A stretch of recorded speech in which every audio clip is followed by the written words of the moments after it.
स्वागत आहे मुलांनो. आज आपण लेख या कवितेचे भावार्थ बघणार आहोत. या कवितेच्या कवयित्रींचे नाव आहे अस्मिता जोगदंड चांदणे. थोडेसे कवयित्रींबद्दल जाणून घेऊया. यांचे जन्म 1984 साली झाले. यांचे अस्मिता, स्वाक्षरी, वेदनांचे भार, वलय, भूमी, माय मातीचं लिंपण, काट्यातून उडती पंख हे कवितासंग्रह प्रसिद्ध आहेत. लेक घरात वावरते तेव्हा सगळे घर हसरे, प्रसन्न व बोलके होते. तिच्या हसण्या रुसण्याने घराला घरपण राहते. लेकीच्या निरागसपणाचे सुंदर वर्णन प्रस्तुत कवितेत कवयित्रीने केले आहे. चला तर मुलांनो, कवितेची सुरुवात करूया. लेक तांबडं कुंदन, लेक हिरवं गोंधण, लेक झाडाची पालवी, लेक हाडाचं चंदन. मुलांनो, येथे लेक या शब्दाचा अर्थ होतो मुलगी, कन्या. तांबडं म्हणजे लाल. कुंदन या शब्दाचा अर्थ होतो रत्न, म्हणजे किमती खडा असतो ना, त्याला म्हणतात रत्न. गोंधण म्हणजे अंगावर कायमची गोंदलेली खूण. पालवी या शब्दाचा अर्थ होतो नुकतीच उगवलेली कोवळी पाने. आणि चंदन या शब्दाचा अर्थ होतो सुवासिक खोड. मुलगी घरात असणे किती आनंददायी असते हे सांगताना कवयित्री म्हणतात, माझी मुलगी जणू तांबडेलाल रत्न म्हणजे खडा आहे. माझी लेक म्हणजे कायम लखलखणारे हिरवे गोंधण आहे. नुकतीच झाडाला फुटलेली पालवी आहे. ती स्वभावानुसार घरासाठी झिजणारे ती सुगंधित चंदन आहे. कवितेतील पुढील ओळी आहेत. लेक असता मनाची सारी काळजी मिटते, लेक असता घराची रोज समयी पेटते. तर मुलांनो, येथे काळजी या शब्दाचा अर्थ होतो चिंता. येथे कवयित्री म्हणतात, माझी लेक माझ्या मनात सतत असते तेव्हा माझी सगळी चिंता मिटते.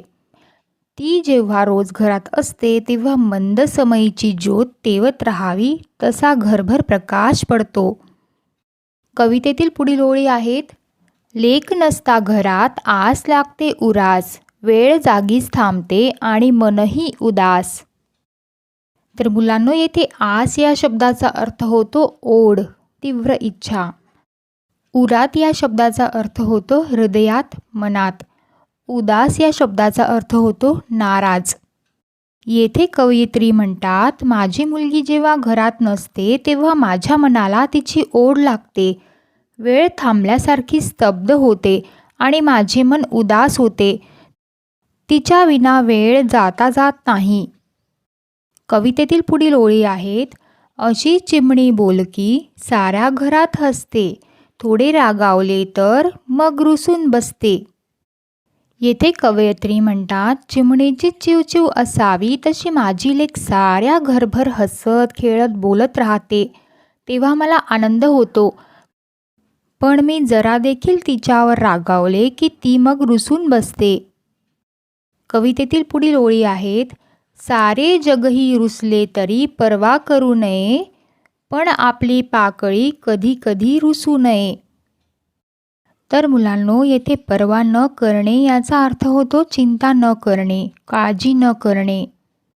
येथे कवयित्री म्हणतात, सारे जग जरी आपल्यावर नाराज झाले, रुसले तरी मी काळजी करीत नाही, पण माझी मुलगी पाकळीसारखी लेक कधीही रुसू नये असे मला वाटते.